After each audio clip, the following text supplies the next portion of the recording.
नमस्कार। सरोकार कार्यक्रम में आप सभी दर्शकों का हार्दिक स्वागत है। आपके साथ मैं हूं मोहिता कोठियाल मनादुरी। दर्शकों, इस धरती में सबसे जो समझदार है वो मनुष्य को कहा जाता है, क्योंकि मनुष्य से उम्मीद की जाती है, ये कहा जाता है कि उसे सब कुछ पता होता है कि उसके लिए क्या सही है और क्या गलत। लेकिन जिस वक्त एक इंसान से जब सबसे ज़्यादा समझदारी की उम्मीद की जाती है, उसी वक्त वो सबसे ज़्यादा नासमझ बन जाता है।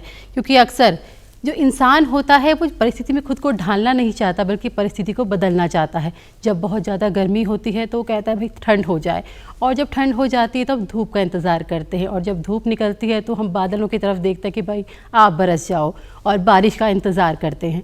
लेकिन जब बारिश हो जाती है तो उसके साथ ही कई बीमारियां भी, जब मानसून आता है तो उसके साथ कई बीमारियां भी लेके आता है, और इन बीमारियों में हमें ज़्यादा सावधानी रहने की आवश्यकता होती है। लेकिन उस वक्त हम सावधानी नहीं बरतते, बल्कि हम बहुत ही अपने आप को नॉर्मल होकर चलते हैं कि नहीं कुछ नहीं होगा, हम तो अपने आप को देख रहे हैं। तो ऐसे में बहुत आवश्यक हो जाता है कि हमें पता हो कि जब मानसून दस्तक देता है तो किस तरह की बीमारियां होती हैं, और इसमें जो सबसे महत्वपूर्ण होता है वो है डेंगू। और हमारा आज का जो विषय है वो भी इसी से संबंधित है, डेंगू से सावधानियाँ एवं रोकथाम। और इस विषय पे बात करने के लिए हमारे साथ हमारे यहाँ पर बेहद खास मेहमान यहाँ पर मौजूद है। पहले इनका परिचय करा देती हूँ। हमारे साथ यहाँ पर मौजूद है डॉक्टर पंकज सिंह, जो सहायक निदेशक है राष्ट्रीय स्वास्थ्य मिशन के। सर, बहुत बहुत स्वागत आपका। दर्शकों, डेंगू संबंधित जो विषय है हमारा, इससे संबंधित हम आज यहाँ चर्चा करेंगे। लेकिन सबसे पहले आपको बता दूँ, ये हमारा लाइव फ़ोन इन कार्यक्रम है, तो अगर आप विषय संबंधित कोई भी प्रश्न करना चाहते हैं तो आप सीधे हमसे जुड़ सकते हैं। इसके लिए आप हमारे टेलीफोन नंबर्स नोट कर लीजिए।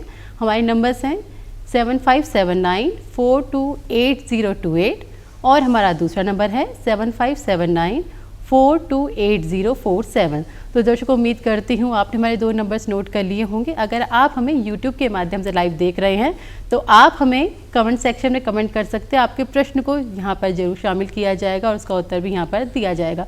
तो दर्शकों, यहाँ पर हम डेंगू की बात कर रहे हैं, तो कार्यक्रम की शुरुआत हम यहाँ पर करते हैं, क्योंकि डेंगू से संबंधित एक कार्यक्रम है। तो सबसे पहले सर, ये कि डेंगू क्या है, शुरुआती जो लक्षण होते हैं, कैसे पता चले कि डेंगू हमें हो गया है? देखिए, डेंगू ना एक मौसमी वायरल बुखार है। ये एक विशेष प्रजाति का मच्छर होता है, जिसे एडिस एजिप्टाई बोलते हैं। इसके काटने से फैलता है। अब ये फैलता कैसे है? अगर किसी आदमी को डेंगू है और ये मॉस्किटो यानी मच्छर उसको काट लेता है, और काटने के बाद किसी हेल्दी आदमी को काटता है, तो उसमें डेंगू के वायरस चले जाते हैं और उसको डेंगू होने की संभावना बढ़ जाती है। तो लक्षण क्या है, जैसा आपने पूछा। देखिए, डेंगू के लक्षण जो आम मौसमी बुखार होते हैं उससे काफ़ी मिलते जुलते होते हैं। इसमें एक तो बहुत तेज़ी से बुखार आता है, जिसे हड्डी तोड़ बुखार भी कहते हैं। तो इस तरह का बुखार आता है, और जो रोगी होता है वो ऐसा एक्सपीरियंस करता है कि उसको सर दर्द काफ़ी तेज़ हो रहा है और आँखों के पिछले हिस्से में दर्द हो रहा है। तो आँखों के पिछले हिस्से में अगर दर्द हो और हड्डी तोड़ जैसा बुखार हो, तेज़ बुखार हो, तो ये लक्षण डेंगू के हो सकते हैं। इसके साथ पूरे बदन में दर्द होता है। थोड़ा बुखार बढ़ता है तो शरीर पर लाल चकत्ते आने की संभावना भी हो जाती है। बाकी उल्टी आना, जी मिचलाना, ये सब इसके लक्षण हैं। तो मेन लक्षण आपको रोकना चाहूँगी, दर्शक हमारे साथ यहाँ पर जुड़े हैं। हेलो, आपको मेरी आवाज़ पहुंच पा रही है? हेलो जी, हेलो जी, हेलो। हाँ, आपकी वॉल्यूम थोड़ा कम। मिश्रा हूँ बाराबंकी से। मैं जानना ये चाहता हूँ कि सारे मच्छर एक समान, तो डेंगू मच्छर की हम कैसे करें पहचान? और दूसरी चीज, बरसात के मौसम में हमारा रहन सहन, कपड़ा का पहनावा किस प्रकार, और रात में सोने का स्थान हमें किस प्रकार से बनाना चाहिए, जिससे हम डेंगू मच्छर से दूर रहें, बीमारी को हम से दूर रहें? जी, धन्यवाद सर। इनका प्रश्न, जो पहला प्रश्न है कि सारे मच्छर एक समान कैसे पहचाने डेंगू के मच्छर को? देखिए, डेंगू का मच्छर ना बाकी मच्छरों से थोड़ा अलग होता है जी। वो कैसे होता है? ये मच्छर ना बेसिकली जो पैदा होता है ना, ये आर्टिफिशियल कंटेनर यानी कृत्रिम पात्र, जैसे नाली, गड्ढे, इनमें पैदा नहीं होता है। ये घर में जो कृत्रिम पात्र हैं, जैसे टूटा डिब्बा रखा हुआ है, कोई पानी की टंकी रखी हुई है, टायर रखा हुआ है, इसमें जब बारिश का पानी जमा हो जाता है तब इसमें ये मच्छर पैदा होता है, अंडे देता है और उसके लार्वा पैदा होते हैं। ये अलग कैसे है बाकी मच्छरों से? इसे टाइगर मॉस्किटो भी कहा जाता है। टाइगर मॉस्किटो क्यों कहते हैं? क्योंकि इसके शरीर पर सफ़ेद रंग की पट्टियाँ होती हैं। तो अगर इस तरह का कोई मच्छर है जिसके शरीर पर सफ़ेद रंग की पट्टियाँ दिखाई दें, तो वो एडिस एजिप्टाई यानी डेंगू का मच्छर होता है। इसकी खास बात यह है कि ज़्यादातर घर के अंदर या घर के आसपास ही ये पैदा होता है। डॉक्टर साहब, एक भ्रांति रहती है कि जो डेंगू का मच्छर होता है वो मतलब रात को नहीं काटता है, और मतलब वो शरीर के आधे हिस्से के ऊपर नहीं काटता है, क्या ऐसा है? देखिए, इसको डे बाइटर भी कहा जाता है, यानी कि ये दिन में काटता है। ये मच्छर सुबह के टाइम पे और शाम के टाइम पर ज़्यादा एक्टिव होता है, इस टाइम पर ये ज़्यादा काटने की एक्टिविटी करता है। हालांकि ये दिन भर में काटता है, घर के अंदर क्योंकि बैठा है, घर के अंदर ही छुपा हुआ है, तो इसलिए ये दिन में ही काटता है। वैसे रात के टाइम में ये मच्छर नहीं काटते हैं। इसको बेसिकली डे बाइटर कहा जाता है इस मच्छर को। ये इसकी एक खास जो है पहचान है इस मच्छर की। डॉक्टर साहब, हमारे जो दर्शक थे उनका जो दूसरा प्रश्न था वो ये था कि किस तरह का हम अपना आहार रखें और हमारा जो मतलब रहन सहन हो इस टाइम ना, वो कैसा होना चाहिए, क्योंकि कहते हैं कि मतलब फुल कपड़े आपको पहनने चाहिए, कैसे बचा जा सकता है? देखिए, डेंगू से बचने के लिए सबसे ज़रूरी है कि अगर जो स्वयं के बचाव की बात करें तो अगर आप अपने आप को मच्छर के काटने से बचाएंगे तो आपको डेंगू नहीं होगा। अब मच्छर के काटने से बचाने के क्या तरीके हैं कि आपके घर में मच्छर प्रवेश ना करे, तो आप ये जरूर इंश्योर करिए कि आपके घर में जो खिड़कियां हैं उसमें जाली के दरवाजे लगे हों, जाली लगी हो, ताकि दिन में आपके यहाँ पे मच्छर ना घुस सकें। आप दिन में कुछ इस तरीके के वो लगा सकते हैं जिससे कि मच्छर जो है कि पैदा ना हो। आप कॉइल्स लगा सकते हैं, स्प्रे कर सकते हैं। दिन में अगर घर में कोई वृद्ध लोग हैं या बच्चे लोग हैं, उन्हें अगर बचाना है तो दिन में भी उन्हें मच्छरदानी में सुलाने की हैबिट जो है डालनी चाहिए। और बच्चे जब खेलने जाते हैं या स्कूल जाते हैं तो फुल स्लीव्स कपड़े पहनाने चाहिए उनको, क्योंकि ये मच्छर ज़्यादातर गले के पीछे, कोहनी के पीछे या घुटनों पर काटने की इसकी हैबिट होती है। तो अगर लोग पूरी आस्तीन के कपड़े पहनेंगे तो ये मच्छर काट नहीं पाएगा और मच्छर के काटने से बचाव होगा। डॉक्टर साहब, बहुत सारे केसेस ऐसे भी हुए हैं जहाँ पे ये देखा गया है कि फीवर आपको आता ही नहीं है और जब आप परीक्षण के लिए जाते हैं आपको लगता है कुछ हरारत से, जैसे आपने कहा तेज़ी से बुखार आता है, कुछ लक्षण इसके ऐसे हैं कि कई केसेस ऐसे होते हैं कि आपको पता ही नहीं चलता, जब टेस्ट कराते हैं तो डेंगू निकलता है। तो ऐसे कैसे केसेस होते हैं? देखिए, डेंगू का जो बुखार होता है वो बेसिकली 3 कैटेगरीज में डिवाइडेड होता है, जिसमें जो 90% से 95% जो रोगी होते हैं ये बहुत कम लक्षण के साथ आते हैं। मतलब इन्हें एसिम्टोमेटिक भी कह सकते हैं और माइल्ड सिम्टोमेटिक, मतलब बिना लक्षण के या कम लक्षण के भी ये रोगी हो सकते हैं। इनमें घबराने की बिल्कुल आवश्यकता नहीं होती है, ये एकदम नॉर्मल बुखार की तरह होता है। आप रेस्ट कीजिए, घर में आराम करिए, तरल पानी पदार्थ वगैरह लीजिए, इसी से आप ठीक हो जाएंगे। कोई मेडिकेशन की भी ज़रूरत नहीं होती है, अननेसरी हॉस्पिटल या कहीं पर जाने की ज़रूरत नहीं है। तो आप बिल्कुल सही कह रही हैं कि कम लक्षण और बिना लक्षण के मरीज भी होते हैं, लेकिन एकदम नॉर्मल बुखार की तरह इसमें घबराने की ज़रूरत नहीं है। डेंगू कहाँ दिक्कत करता है? डेंगू दिक्कत करता है उन 5 से 10% रोगियों में जो थोड़ा गंभीरता की तरफ जाते हैं। तो हमें हमेशा हमारा ये कहना होता है कि ये जो थोड़े गंभीर रोगी हैं 5-10% वाले, ये अपना ध्यान दें। अगर लक्षण बढ़ते हैं जो मैंने आपको बताया, इनमें कुछ सीवियरिटी आती है, गंभीरता आती है, तो आप अपनी जांच कराएं और अपने चिकित्सक से जरूर परामर्श लें। डेंगू में एक बहुत खास बात है कि आप कभी भी दवा अपने आप से स्टार्ट मत करिए, दवा हमेशा अपने चिकित्सक के परामर्श से ही स्टार्ट करिए। डॉक्टर, आजकल हम देखते हैं ना कि लोग घरेलू दवाइयों पे बहुत जाते हैं। जब भी कुछ आपकी तबीयत खराब होती है, कुछ बीमारी होती है, तो पहले आप घरेलू उपचार करते हैं। तो जैसे ये मौसम है, इस वक्त आपको पता है कि इस वक्त डेंगू का खतरा बहुत ज़्यादा हो जाता है, तो क्या आप सजेस्ट करेंगे कि अगर आपको इस तरह का हल्का फुल्का फीवर भी होता है तो आप घर में ही रह के उपचार करें या फिर पहले सीधे जाके परामर्श ले डॉक्टर के पास जाएं अपने? देखिए, अगर तबीयत खराब है तो आप परामर्श तो किसी भी स्टेज पे ले सकते हैं, लेकिन मेरा जो कहना बस ये है कि अगर आपको मामूली लक्षण है तो आप परामर्श लेने के साथ घर में रह करके अपना रेस्ट करें, तरल पदार्थ लें। और जैसा पिछले प्रश्न में भी आपने मुझसे पूछा था, आहार तो एक ऐसी चीज़ है कि अगर आप अपना अच्छा रखेंगे आहार, तो सिर्फ डेंगू ही नहीं, किसी भी तरीके की बीमारी से आप बच सकते हैं। आपको लक्षण कम होंगे, उसकी गंभीरता कम होगी, तो आहार अच्छा होना तो बहुत ज़रूरी है।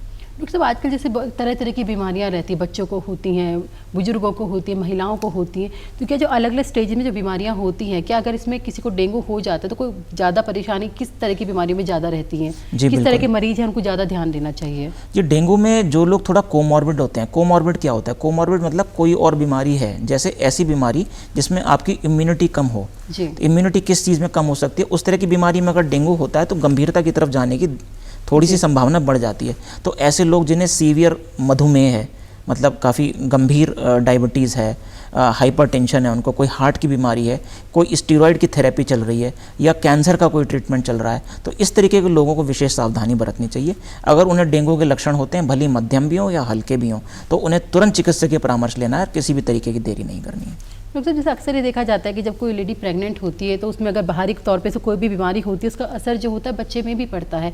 ऐसे में अगर किसी प्रेग्नेंट जो वुमन है उसको अगर डेंगू हो जाता है तो किस तरह की, क्या इसका असर उसके बच्चे पे हो सकता है?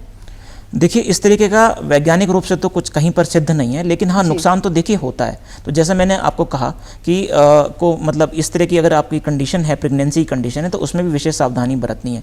अगर डेंगू के लक्षण होते हैं तो जिस चिकित्सक से आप परामर्श ले रहे हैं उससे आप अपना तुरंत परामर्श लीजिए कि आपको आगे किस तरीके से अपना ट्रीटमेंट लेना है। सावधानी ही सुरक्षा है। मेरा सभी से यही निवेदन है कि डेंगू के लक्षणों को लेकर के हमेशा सतर्क रहिए और किसी तरीके की लापरवाही ना बरतें। डॉक्टर साहब, जब अगर आपको डेंगू हो जाता है, बहुत इनिशियल स्टेज में है, बहुत ज़्यादा फीवर नहीं है, बहुत ज़्यादा आपको परेशानी नहीं हो रही, लेकिन टेस्ट में ये आ जाता है हाँ आपको डेंगू है, तो अगर आपको घर में रह के उपचार करना है, मेडिसिन तो आप लेंगे, तो आप घर में जो प्रारंभिक उपचार है वो किस तरह घर में रह के कर सकते हैं? देखिए, डेंगू एक ऐसी बीमारी है, ये वायरल बीमारी है। इसके लिए ना तो कोई आज की डेट में वैक्सीन बनी हुई है, ना ही कोई इसके लिए स्पेसिफिक दवा बनी हुई है। ये एक वायरल बीमारी है, जैसे और मौसमी बुखार होता है। अगर आपके लक्षण कम है और तो आप अगर बुखार थोड़ा हो रहा है तो आप पैरासीटामोल की गोली ले सकते हैं, बस उसके अलावा और कुछ नहीं लेना है। और साथ में आप जितना लिक्विड डाइट ले सकते हैं वो लिक्विड डाइट आप लीजिए, ताकि आपकी बॉडी में हाइड्रेशन बना रहे। उसके साथ आप रेस्ट करिए, अपने और लक्षणों को मॉनिटर करिए, बुखार को मॉनिटर करिए। अगर वो नहीं बढ़ता है तो इसका मतलब आप जो है ठीक हो रहे हैं। ये 4 से 5 दिन में अपने आप ठीक होने वाली बीमारी है। एक बार आपको डेंगू हुआ तो 5 से 6 दिन के भीतर ये फिर से जो है ठीक होने की दशा में जाने लगता है। डॉक्टर साहब, किस स्टेज में जाके जैसे हम देखते हैं कि बहुत ज़्यादा अब इससे ना मौत के आंकड़े भी बढ़ने लगे हैं, पहले तक डेंगू इतना नहीं होता था, क्या वजह है कि अब दिन प्रतिदिन जैसे साल दर साल डेंगू एक भयावह बीमारी के रूप में दिखने लगा है? देखिए, डेंगू का जो मच्छर है उसकी प्रवृत्ति है ये थोड़ा शहरी क्षेत्रों में ज़्यादा होता है। तो शहरी रहन सहन है, जैसे लोगों के घर में कूलर्स हैं ना, पानी की टंकियां बढ़ती जा रही हैं, आबादी भी बढ़ रही है, लोग जो है शहरीकरण की तरफ जा रहे हैं, लोग काम करने के लिए शहरों में आ रहे हैं। तो जिस तरीके से लोगों का रहन सहन बढ़ रहा है, तो ऐसे कई सारे स्थान बन जाते हैं जहां पर डेंगू के लार्वा के पनपने की संभावना बढ़ जाती है। तो इस लार्वा के पनपने की वजह से ये डेंगू रोग जो है बढ़ रहा है। हालांकि इस पर पूरी तरीके से नियंत्रण पाने के लिए राज्य सरकार की तरफ से पहले से ही तैयारियाँ की जाती हैं। जैसे राज्य में जो संक्रमण काल है वो जुलाई से नवंबर तक का होता है, डेंगू का मौसम वाला। तो अप्रैल और मार्च के माह से ही तैयारियां शुरू हो जाती हैं। हमारे जो स्वास्थ्य कर्मी हैं वो घर घर जा करके सोर्स रिडक्शन एक्टिविटी, यानी कि डेंगू के लार्वा को नष्ट करने की गतिविधि करते हैं। मैं आपको कुछ आंकड़ा भी बताना चाहता हूं कि आज तक हमारे स्वास्थ्य कर्मियों ने 4 लाख से अधिक घरों में ये एक्टिविटी की है और वहाँ पर जा करके लोगों को जागरूक किया है। मतलब यही है कि अगर हम प्रदेश सरकार की बात करें तो लगातार यहाँ पर कोशिश, यहाँ पे प्रयास यहाँ पर किए जा रहे हैं कि किस तरीके से डेंगू की रोकथाम, यहाँ पे डेंगू का जो संक्रमण है उसको रोका जा सके। और ये सिर्फ यहाँ नहीं, उत्तराखंड ही नहीं, पूरे भारत में ये प्रयास रहते हैं, कोशिश की जाती है कि यहाँ पर किसी तरह की इस बीमारी के आगे ना बढ़े। हमारे पास केंद्रीय स्वास्थ्य मंत्री JP नड्डा जी की बाइट है, जिन्होंने कहा कि किस तरीके से डेंगू की रोकथाम यहाँ पर की जा रही है। मैं अपने प्रोड्यूसर शिवराम सिंह रावत जी से गुजारिश करूँगी कि वो हमारे दर्शकों को सुनाए कि क्या कुछ उन्होंने कहा। स्वास्थ्य मंत्रालय के वरिष्ठ अधिकारियों के साथ मैंने डेंगू के खिलाफ जो स्वास्थ्य मंत्रालय कार्य कर रहा है उसका मैंने रिव्यू किया। आने वाले समय में डेंगू के खिलाफ लड़ने के लिए कैसे स्वास्थ्य मंत्रालय आगे कार्य कर रहा है। इसमें जो विशेष बात है वो यह कि मैंने अधिकारियों को ये निर्देश दिया कि हम डेंगू के प्रिवेंशन के लिए विशेष योजना चला करके सभी स्टेट्स के साथ बातचीत करके प्रिवेंशन कैसे हो सकता है इस पर हमको जोर देने की आवश्यकता है। तो दर्शकों, अभी आप केंद्रीय स्वास्थ्य मंत्री JP नड्डा जी को सुन रहे थे। देखिए डॉक्टर साहब, पूरी तरफ यही कोशिश की जा रही है किसी भी तरह संक्रमण बढ़े ना, बल्कि ये कम ही होता रहे। अगर हम यहाँ प्रदेश की बात करते हैं, उत्तराखंड के परिप्रेक्ष्य में हम बात करते हैं, तो यहाँ पे किस तरह की तैयारी सरकार द्वारा से आप बता ही रहे थे कि पूर्व में ही तैयारियाँ हो जाती हैं, लोगों को जागरूक करना बहुत आवश्यक हो जाता है। तो इसमें जागरूकता अभियान किस तरीके से आगे बढ़ रहा है? देखिए, जागरूकता का जो रोल है डेंगू के नियंत्रण में, वो मैं आपके माध्यम से दर्शकों को भी बताना चाहता हूँ। डेंगू को हराना बहुत आसान है, लेकिन उसको हराने का जो मूल मंत्र है वो ये है कि हर आदमी को जागरूकता से अपना रोल निभाना पड़ेगा। डेंगू का मच्छर घर के अंदर पैदा हो रहा है, आपके पानी की टंकी में पैदा हो रहा है, गमले की ट्रे में पैदा हो रहा है, चिड़िया को जो खाना खिलाते हैं हम लोग उसके नीचे जो उसकी जो ट्रे होती है उसमें पानी जमा रह जा रहा है, उसमें पैदा हो रहा है, फ्रिज के पीछे का ट्रे है उसमें पैदा हो रहा है, कोई कबाड़ पड़ा है प्लास्टिक का उसमें पैदा हो रहा है। तो अगर ये सब चीज़ें हम ये प्रण कर लें कि अपने घर और उसके आसपास यहाँ पे पानी जमा नहीं होने देंगे, तो ये शर्तिया है कि डेंगू के मच्छर का जो उत्पत्ति है, जो उत्पन्न हो रहा है वो कम हो जाएगा और डेंगू अपने आप ख़त्म हो जाएगा। जागरूकता का बहुत रोल है, विभिन्न माध्यमों से जागरूकता की जा रही है। लोग खुद भी आजकल सोशल मीडिया का भी ज़माना है, लोगों के पास सबके पास मोबाइल्स में ये मैसेज आते हैं कि किस तरीके से आप जो है कर सकते हैं। लेकिन इस सब का फ़ायदा तभी है जब हम लोग उसको अपनाएं, उसको अपना करके अपनी दिनचर्या में लेकर के आएँ और इसको अपनी प्रैक्टिसेस में लेकर के आएँ। तो अगर हम सब लोग ये ठान लें कि मैं अपना घर और अपने घर के आसपास के एरिया को साफ़ रखूँगा, तो मैं शर्तिया कह सकता हूँ, हम भी ये शर्तिया कह सकते हैं कि डेंगू को हरा सकते हैं। बिल्कुल सही बात है कि हम डेंगू को हरा सकते हैं डॉक्टर साहब। लेकिन सबसे महत्वपूर्ण बात यही आती है कि जैसे आपने भी कहा, सोशल मीडिया है आजकल, हर कोई पढ़ा लिखा है, सबको जानते हैं कि क्या सही है और क्या गलत, किस तरह हम डेंगू के जो संक्रमण है इसको रोक सकते हैं, बावजूद हम उस तरह प्रयास नहीं करते। ऐसे में आपको क्या लगता है कितनी दिक्कतों का सामना आप लोगों को करना पड़ता है, क्योंकि लोग को पता है लेकिन लोग समझ नहीं रहे हैं, उस कार्य को अमल में नहीं ला रहे हैं?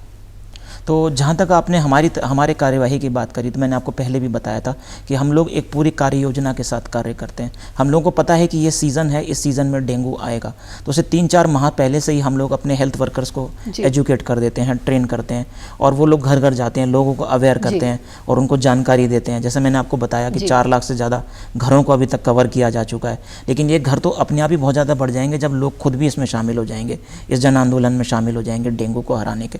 इसके साथ साथ हम लोग और जो विभाग हैं, हमारे जो अलाइन डिपार्टमेंट हैं जो काम कर रहे हैं, जैसे नगर निगम है, शिक्षा विभाग है, इस तरीके सारे विभाग साथ मिलकर के काम करते हैं राज्य स्तर पे और जनपद स्तर पर। डॉक्टर साहब माफ कीजिएगा, आपको रोकना चाहूंगी, हमारे दर्शक यहाँ पर जुड़े हैं। हेलो हेलो, आपको मेरी आवाज पहुंच पा रही है? हेलो जी हेलो, नाम बताइए अपना, कहाँ से बात कर रहे हैं? देवेश महावीर उड़के से बोल रहा हूँ जी, प्रश्न करिए अपना। जी, मेरा क्वेश्चन ये है कि एक बार मान लिया किसी मरीज को डेंगू हो जाता है जी, तो हम सुनते हैं कि उस केस में जो है बकरी का दूध, पपीते के पत्ते का रस या दूसरे तमाम चीजें लोग बताते हैं, तो ये कितना सत्य है और क्या करना चाहिए? क्या घरेलू उपाय और डॉक्टरी सलाह से हमें करना क्या चाहिए जिससे हमें डेंगू हो जाए? तो जी धन्यवाद प्रश्न करने के लिए। जी सर, जी देखिए, एलोपैथिक चिकित्सा में तो इसका कोई सिद्धांतिक वो नहीं है, लेकिन फिर भी माना जाता है कि जैसे पपीते के पत्ते हो गए और कुछ ऐसी चीज़ें हो गई, पपीता हो गया मतलब, और ये और जो कुछ चीज़ें हो गई जो आपको जो है काफ़ी मतलब बेनिफिट करता है डेंगू को से रिकवर होने में, तो लोगों को फ़ायदा हो रहा है, तो लोगों को इस्तेमाल करना चाहिए, कुछ घरेलू इलाज इस्तेमाल करना चाहिए। लेकिन जो है कि इसका कोई ऐसा सैद्धांतिक वो नहीं है, लेकिन हाँ ये है कि प्रमाणित हैं कि ये चीज़ें के इफ़ेक्ट करती हैं, तो कर सकते हैं लोग इसको इस्तेमाल। जी डॉक्टर साहब, हमारे YouTube के माध्यम से भी हमारे कई दर्शक हैं जो हमें लाइव देख रहे हैं, उसमें गगनदीप सिंह ने कमेंट करके हमें एक प्रश्न किया है कि आप कृपया हमें बताएं कि डेंगू किन 3 स्टेजों में मतलब पैदा हो सकता है, होता है? डेंगू जी जो मच्छर है। अच्छा, डेंगू एक्चुअली अच्छा, ये एक तकनीकी प्रश्न है काफ़ी। तो डेंगू एक्चुअली जो मच्छर है वो एक एग ले करता है पानी में, साफ़ पानी में, जैसे मैंने आपको बताया था कि आर्टिफिशियल कंटेनर, कूलर हो गया या कुछ हो गया, ये एग जो है कन्वर्ट हो जाता है फिर उसके बाद प्यूपा में। ये एक लाइफ साइकिल है इसकी। प्यूपा कन्वर्ट हो जाता है लार्वा में, और कुछ दिनों की साइकिल के बाद ये लार्वा जो है मतलब 7 दिनों के भीतर ये लार्वा जो है कन्वर्ट हो जाता है फुल फ्लेज मॉस्किटो में, जो पैदा हो जाता है और आगे जाकर के ह्यूमन बाइट करता है। जी डॉक्टर साहब, ये तो डेंगू की बात हुई, लेकिन सबसे महत्वपूर्ण ये है कि डेंगू के अगर हो जाता है तो यहाँ पर हमारी सरकार द्वारा यहाँ पे अस्पतालों में किस तरह की यहाँ पर उनको सुविधाएं दी जा रही हैं, क्या उनको मुफ्त इलाज दिया जा रहा है और क्या दिया जाएगा, और किस तरह की तैयारियाँ आप लोगों के द्वारा की गई हैं? क्योंकि बेड्स वगैरह अक्सर हम देखते हैं कि कम पड़ जाते हैं। ये पहले कुछ सालों पहले की बात है, लेकिन अब इधर 2-3 साल से ये चीज़ों को काफ़ी मैनेज किया गया है। तो इसमें मैं ये बताना चाहता हूँ कि डेंगू की जो टेस्ट है, जो कन्फर्मेटरी टेस्ट है, जिसे एलाइजा टेस्ट बोलते हैं, ये एलाइजा टेस्ट सभी राजकीय चिकित्सालयों में निःशुल्क जो है उपलब्ध होता है, राज्य की तरफ से, कार्यक्रम की तरफ से उपलब्ध कराया जाता है। और क्योंकि हमें पता है कि ये एक ऐसा पर्टिकुलर पीरियड है जिसमें मरीज आते हैं, तो उस पीरियड में जो है पूरा स्वास्थ्य विभाग जो है अपने जितने भी राजकीय चिकित्सालय हैं उनमें डेंगू के आइसोलेशन वार्ड बनाते हैं, हॉस्पिटल बेड रिजर्व करते हैं, ताकि अगर आवश्यकता पड़े तो हमारे पास बेड की कमी ना हो। और आज इस साल भी जो है काफ़ी जगह पर जो है आइसोलेशन बेड्स बन करके तैयार हो गए हैं, जिन पे मच्छरदानियाँ भी लगी हुई हैं ताकि संक्रमण जो है इधर से उधर ना फैले। इसके अलावा प्राइवेट जो निजी चिकित्सालय हैं उनको भी रिक्वेस्ट किया जाता है, और वो भी इसमें जो है काफ़ी कंट्रीब्यूट करते हैं, और आवश्यकता पड़ती है तो वो लोग भी अपने डेडिकेटेड बेड, डेजिग्नेटेड बेड जो है आइडेंटिफाई करते हैं। तो इसमें जो एक जो सम्मिलित प्रयास है राजकीय और निजी चिकित्सालयों का, ये हमको देखने के लिए मिलता है।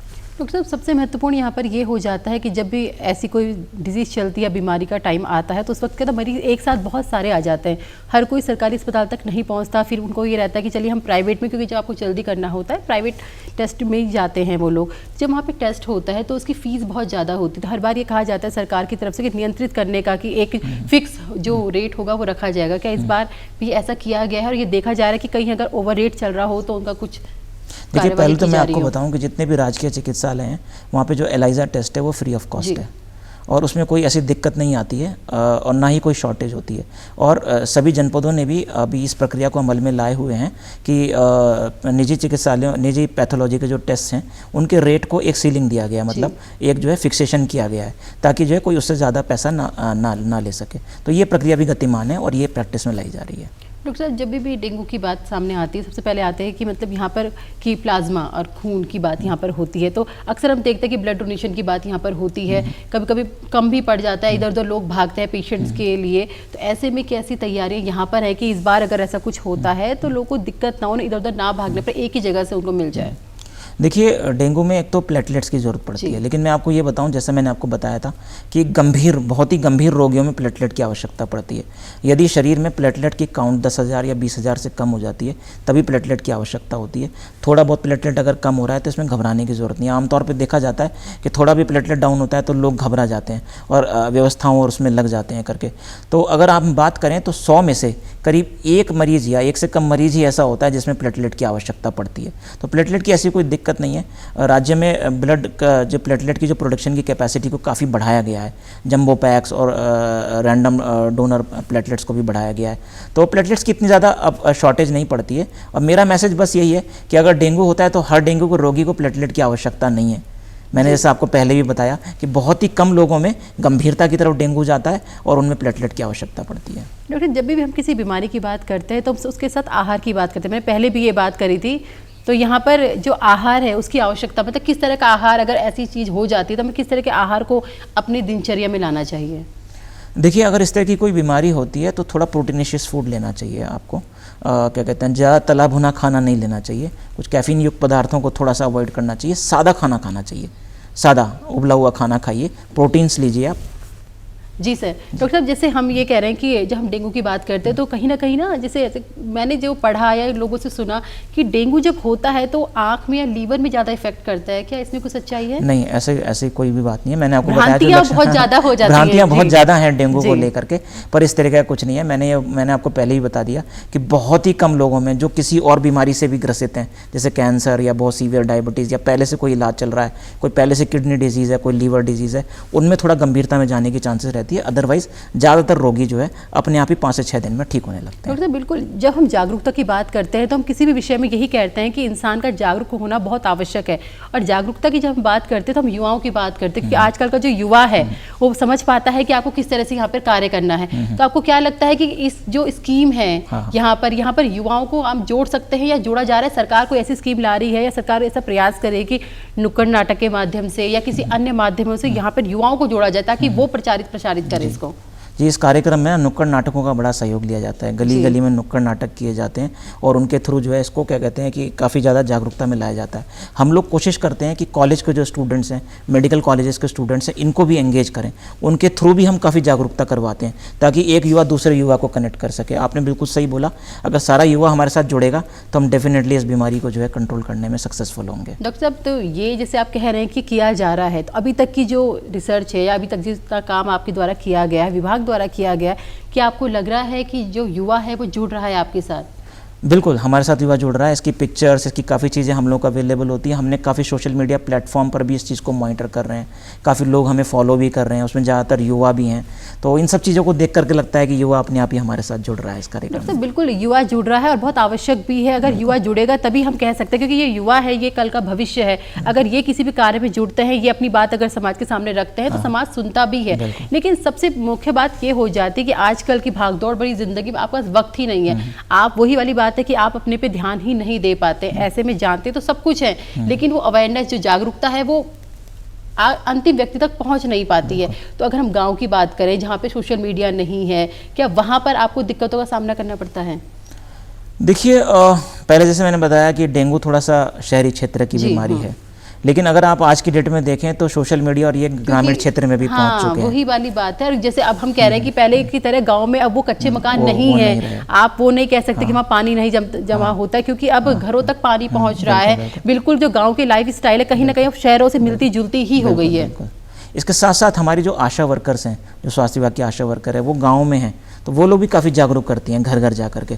हमारे आरबीएस के डॉक्टर्स की टीम है, उनकी टीमें भी जाती हैं, हमारे काउंसलर्स हैं, हमारे ब्लॉक के मेडिकल ऑफिसर्स हैं वो। उसके अलावा साथ साथ जैसा मैंने आपको बताया था रेखिया विभाग और विभाग जो हमसे जुड़े हुए हैं, जैसे पंचायती राज डिपार्टमेंट, रूरल डेवलपमेंट डिपार्टमेंट, ये वो डिपार्टमेंट है जो ग्रामीण क्षेत्र में काम कर रहे हैं। तो इनका भी बड़ा सहयोग रहता है हम लोगों को इस बीमारी को कंट्रोल करने में, जागरूकता करने में। इसमें डेंगू में कहा जाता है कि फॉगिंग बहुत आवश्यक होती है, फॉगिंग होती भी है, लेकिन बहुत से ऐसे क्षेत्र हैं जहाँ पर हम देखते हैं फॉगिंग नहीं होती, जहाँ हम भी रहते हैं बहुत कम फॉगिंग होती है। ऐसे में क्या जो निगम के साथ हमारा जो है सामंजस्य नहीं बैठ पाता है, क्योंकि फॉगिंग बहुत आवश्यक है? नहीं, देखिए मॉनिटरिंग होती है कि फॉगिंग किस जगह पे हुई, किस पे नहीं निगम हुई? के साथ पूरा सामंजस्य के साथ काम होता है। निगम के साथ शुरू में मीटिंग होती है, निगम प्रोएक्टिवली अपनी तरफ से भी सारी फॉगिंग करते हैं, अपनी प्लानिंग के साथ करते हैं, और वो कोशिश करते हैं कि हर जगह पर जो है फॉगिंग हो पाए, और इसमें स्वास्थ्य विभाग के साथ समन्वय के साथ कार्य किया जाता है। देखिए डेंगू में ना फॉगिंग का बहुत ज़्यादा रोल नहीं होता है, इसलिए क्योंकि ये जो मॉस्किटो है, ये जो मच्छर है ना, ये घर के अंदर रहता है। तो जहाँ पर कहीं केसेस के जब नंबर बढ़ते हैं, जब रोग बढ़ता है, उस समय पर फॉगिंग का बड़ा इंपॉर्टेंस रहता है।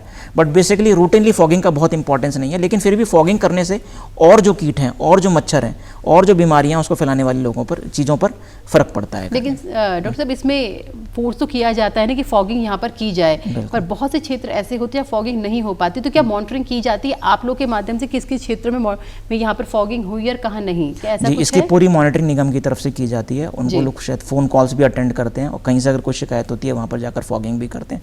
तो फॉगिंग बेसिकली पूरा निगम के द्वारा मॉनिटर किया जाता है। मगर इतना ज़्यादा आप लोग के द्वारा अवेयर किया जा रहा है, जनता जानती भी है कि डेंगू किस वजह से फैलता है और इसमें रोकथाम कैसे आप कर सकते हैं, कैसे आप इसे बचाव कर सकते हैं। बावजूद कुछ लोग ऐसे होते हैं कि ध्यान नहीं दिया जाता, ऐसे में आपके द्वारा चालान भी किया जाता है? जी, बिल्कुल सही बात आपने बताई। कुछ ऐसी जगह हैं जहाँ पर काफ़ी चेतावनियों के बाद भी पानी को नहीं हटाया जाता है, तो ऐसे में उन जगहों पर चालान भी किया जाता है, निगम के द्वारा उन जगहों पर चालान भी किया जाता है चेतावनी के साथ कि आपको ही हटाना पड़ेगा, आर्थिक दंड जो है उनके ऊपर लगाया जाता है। डॉक्टर साहब, दिक्कत सबसे ज़्यादा जब डेंगू की हम बात करते हैं, दिक्कत कौन सी सामने आती है आपको, जब आपको लगता है कि यहाँ पे मतलब कोई ऐसा जगह होगी जहाँ पे कंटिन्यूस आप देख रहे हैं कि डेंगू के मरीज आ रहे हैं, या कोई जगह ऐसी होगी जहाँ पे 12 पानी इकट्ठा हो रहा है फिर भी नहीं मान, इस पूरी जब प्लानिंग होती है, जब आपके द्वारा कार्य किया जाता है, सबसे ज़्यादा दिक्कतें जो आपके सामने क्या आती हैं? देखिए, दिक्कतें बस यही है कि जैसे मैंने आपसे कहा था कि डेंगू को हराने के लिए सबसे ज़्यादा ज़रूरत है जनता के सहयोग की, हम लोगों के अपने सहयोग की, आम जनमानस के सहयोग की। तो जब टीम्स आती हैं तो उनको पूरा सहयोग मिलना चाहिए, और हमें सिर्फ हमारी स्वास्थ्य टीम के ऊपर ही डिपेंडेंट नहीं रहना चाहिए, हमको ये काम खुद से करना चाहिए। जैसा वो नारा है ना कि हर रविवार जो है, क्या कहते हैं कि हमको एक हफ्ते में कम से कम एक दिन जो है अपने घर में एक ड्राई डे मनाना चाहिए। जितने भी ऐसे बर्तन हैं जहाँ पानी है, एटलीस्ट उनको साफ़ करना चाहिए ताकि डेंगू का मच्छर ना पनप पाए। तो सबसे ज़्यादा चैलेंज यही है कि किस तरीके से हम इसको जन आंदोलन में कन्वर्ट कर सकें और सारे लोग इस मुहिम में जुड़ सकें। बिल्कुल, सारे लोग मुहिम में जुड़ सके, इसके लिए बहुत आवश्यक है कि शिक्षित हो वर्ग, उनको शिक्षा इस बात की भी मिले कि जो ऐसी डिजीज़ है जिसमें आपको बहुत ज़्यादा सावधानी बरतने की आवश्यकता है, वो शिक्षित हो। तो क्या आपको लगता है कि स्कूल में भी मतलब ये ऐसे मतलब सेमिनार्स होने चाहिए, या फिर स्कूल्स में ये बताया जाना चाहिए? क्योंकि बच्चे जब अपने पेरेंट्स को ये बात कहते हैं कि मम्मी पापा यहाँ पानी जमा हो रखा है, तो उसका बहुत इम्पैक्ट पड़ता है। बिल्कुल, स्कूल को हम शुरू से जोड़ करके अपने साथ चलते हैं, शिक्षा विभाग हमारे साथ रहता है, टीचर्स हमारे साथ एसोसिएटेड रहते हैं, प्रिंसिपल के साथ हम मीटिंग करते हैं, और जनरली ये बोला जाता है कि आप अपने जो आपका सुबह का असेंबली है उसमें बच्चों को ज़रूर जागरूक करें ताकि वो घर जा करके अपना ये काम कर सकें। अभी रिसेंटली कुछ सालों से हम लोग बच्चों को प्रोजेक्ट वर्क के रूप में भी काम दे रहे हैं कि डेंगू की जगहों को पहचानिए कि कहाँ कहाँ डेंगू का मच्छर पनप सकता है, तो बच्चे उस रिपोर्ट कार्ड, उस प्रोजेक्ट कार्ड को घर ले करके जाते हैं। तो इस तरीके से बड़ा एक्टिव जो है पार्टिसिपेशन बच्चों का हम लोग ले रहे हैं अपने साथ। डॉक्टर साहब, वही वाली बात है कि योजनाएं बन जाती हैं, लेकिन धरातल में क्या वो योजनाएं चल पा रही हैं, दिख पा रही है, ये बहुत महत्वपूर्ण हो जाता है। क्या आपको लगता है कि जो सारा कुछ आपके द्वारा किया जा रहा है, आपके द्वारा सोचा जा रहा है, क्या वो हर जगह दिखाई दे रहा है या अमल हो रहा है? देखिए, इसकी मॉनिटरिंग हम डेंगू के आंकड़ों से करते हैं। जैसा कि हम देखें 2019 में सबसे ज़्यादा केस हुए थे, और उसके बाद से उतने केस कभी नहीं हुए हैं, तो ज़्यादातर आधे या उससे कम ही रहे हैं। तो इससे ऐसा प्रतीत होता है कि कहीं ना कहीं वो योजनाएं हमारी जो है अमल में आ रही हैं। मतलब जैसे फीवर की जब हम बात करते हैं, चाहे डेंगू हो, मलेरिया हो या कुछ भी, इसमें फीवर ही ज़्यादा आता है। लेकिन अगर हम कोरोना टाइम की बात करें, उसके बाद से फीवर एक बहुत मतलब आम बीमारी हो गई। अक्सर हम कुछ भी होता है तो आपको फीवर वाली बीमारी आ जाती है, आपको इम्यूनिटी आपकी वीक हो जाती है। तो क्या आपको लगता है कि डेंगू की जो ये एक संक्रमण वाली बीमारी है, ये कहीं ना कहीं कोरोना के बाद से कुछ ज़्यादा इसमें हाइप आया है? नहीं, ऐसा कुछ भी नहीं है, बिल्कुल भी ऐसा कोई भी इन दोनों बीमारियों के बीच में रिलेशन नहीं है। क्योंकि आप जो आंकड़े बताते हैं, जैसे आपने भी 2019 से बहुत आया था, कोरोना उसके बाद आया था, लेकिन लगातार हम देख रहे हैं कि पहले, जैसे मैंने पहले भी कहा था कि डेंगू इतना भयावह रूप नहीं लेता था, लेकिन अब जैसे हम देखते हैं कि अक्सर सुन लेते हैं जब डेंगू का मौसम आता है, मानसून आता है, तो भैया यहाँ पर डेंगू के मरीज मिले हैं, यहाँ पर जो पूरे हॉस्पिटल है वो भर जाते हैं। नहीं, ऐसा नहीं है। मैंने आपको बताया, देखिए कि क्या कहते हैं कि लोगों का थोड़ा रहन सहन भी बदला है, थोड़ा लोग मतलब शहरीकरण की तरफ आए हैं, शहरों की आबादी भी बढ़ी है, तो ये चीज़ें की वजह से थोड़ा डेंगू बढ़ा है मतलब, लेकिन ऐसा उसका कोरोना से कोई रिलेशन नहीं है। और पूरी तरीके से कोशिश की जा रही है कि इन चीज़ों को नियंत्रित किया जा सके और डेंगू को पनपने से रोका जा सके। बिल्कुल डॉक्टर साहब, कार्यक्रम का समय हमारे यहाँ पे समाप्त हो रहा है, तो मैं चाहूँगी चलते चलते आप हमारे दर्शकों को क्या सुझाव देना चाहेंगे? जी, मैं फिर से, जो मैंने भी पहले भी आपसे सभी से बात बोली थी कि डेंगू को एक तो मतलब घबराना नहीं है, डेंगू को लेकर के कोई घबराहट नहीं होनी चाहिए। डेंगू के अगर लक्षण होते हैं तो हमें जागरूक रहना चाहिए, हमें अपना जो है चिकित्सक से परामर्श लेना है। सबसे इम्पॉर्टेंट है कि चिकित्सक के परामर्श के बिना हमको कोई दवा नहीं लेनी है। अगर आपको माइल्ड लक्षण है तो आप घर में रहिए, अपना मतलब पानी की आपूर्ति अपनी पूरी रखिए, प्रोटीनेशियस अच्छा खाना खाइए और रेस्ट कीजिए। अगर लक्षण बढ़ते हैं तो आप जो है ज़रूर डॉक्टर के पास जाइए और अपना ट्रीटमेंट लीजिए। इसके अलावा जब तक हम इस जंग में खुद शामिल नहीं होंगे तब तक इसे हरा पाना मुश्किल है। तो मेरा सभी से यही निवेदन है कि अपने घर में ऐसी जगह जहां पर डेंगू का मच्छर पनप सकता है उनको आप चिन्हित करिए और उनको हर हफ्ते कम से कम 1 से 2 बार साफ करिए और ज़रूर देखिए कि आपके घर और उसके आसपास डेंगू का लार्वा ना पनप पाए। डेंगू का मच्छर नहीं पनपेगा तो डेंगू पूरी तरीके से हार जाएगा, हम उसे नियंत्रित कर पाएंगे। डॉक्टर साहब, बहुत बहुत धन्यवाद हमारे दर्शकों को इतनी महत्वपूर्ण जानकारी यहाँ पर देने के लिए। तो ये हमारे साथ डॉक्टर पंकज सिंह जी थे, जिन्होंने हमें आज डेंगू संबंधित बहुत महत्वपूर्ण जानकारी यहाँ पर दी, जिन्होंने कहा कि हफ्ते में 1 दिन बहुत आवश्यक है, कि सरकार द्वारा भी ये कहा गया है कि आप 1 दिन ड्राई डे बनाएं ताकि आप अपने घर के आसपास जहाँ भी पानी जमा हो वो साफ कर सके, ताकि जो डेंगू का मच्छर है वो ना पनप सके। और यहाँ पे बहुत आवश्यक है क्योंकि यहाँ पर बचाव ही आपको सुरक्षा दे सकता है। तो आप डेंगू के मच्छर से दूर रहें, इसके लिए ज़रूरी है कि आप अपने आसपास स्वच्छता रखें। नमस्कार।